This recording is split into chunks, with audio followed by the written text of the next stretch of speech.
Hey everybody, it's time for Hooper's Hops Review. Hey, let's try a new version of beer.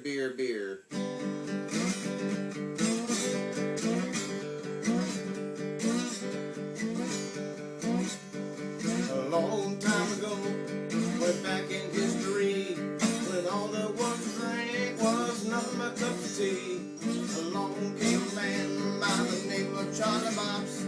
He made us all a one of a drink, and he made it out of hops. He must have been an admiral, a sultan, or a king, and to his praises we shall proudly sing. Look at all he's done for us, he's filled himself with cheer. God bless Charlie Mops, the man who invented beer.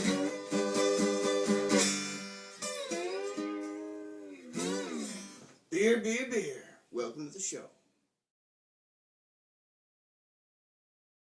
Alright, so I've got a little thing that I'd like to do with you, and it's a little story. So, you know how Charlie Mops, the man who invented beer, well, he's a guy who was made up. This is a kind of fictitious thing, but beer is one of those types of things that has this great culture and history. And so I got another little story to share for you, and that is the origin of the India Pale Ale. Right now I've got me a little Saranac Rye India Pale Ale, and it's very nice, very crisp, very lovely tasting, very aggressive with the hop flavor, but anyways.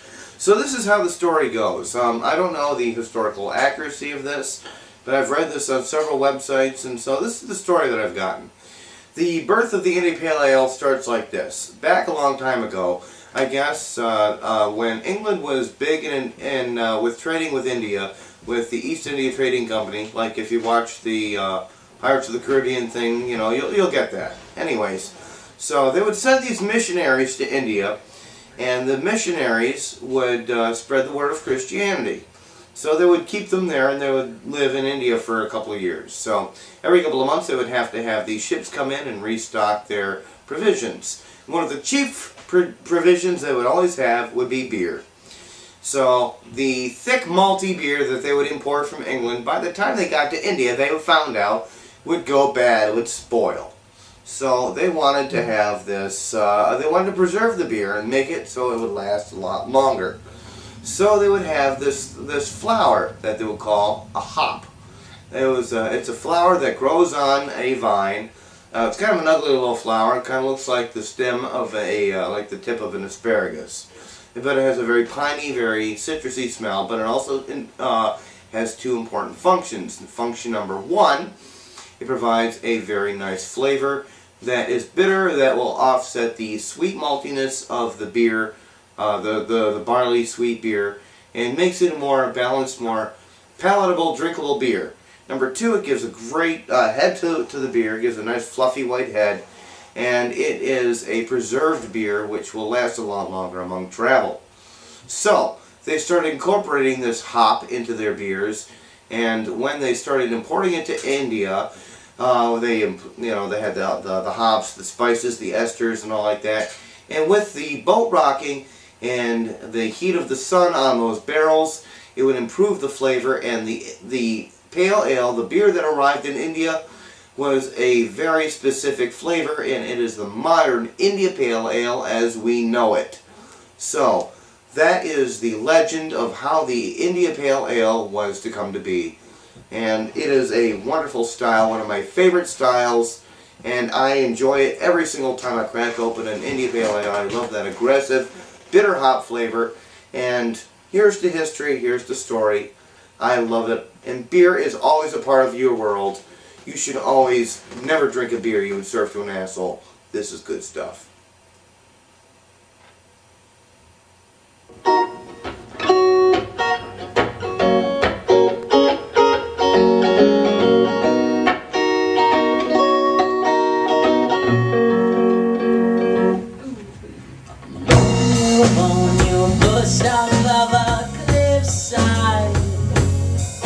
It's a complex purgatory where we think we decide.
from your job and you know your girlfriend would cry. Now if this became a challenge between free will and fate, I bet you never thought of Texas unless they brought me your way. Do you understand? No one really knows,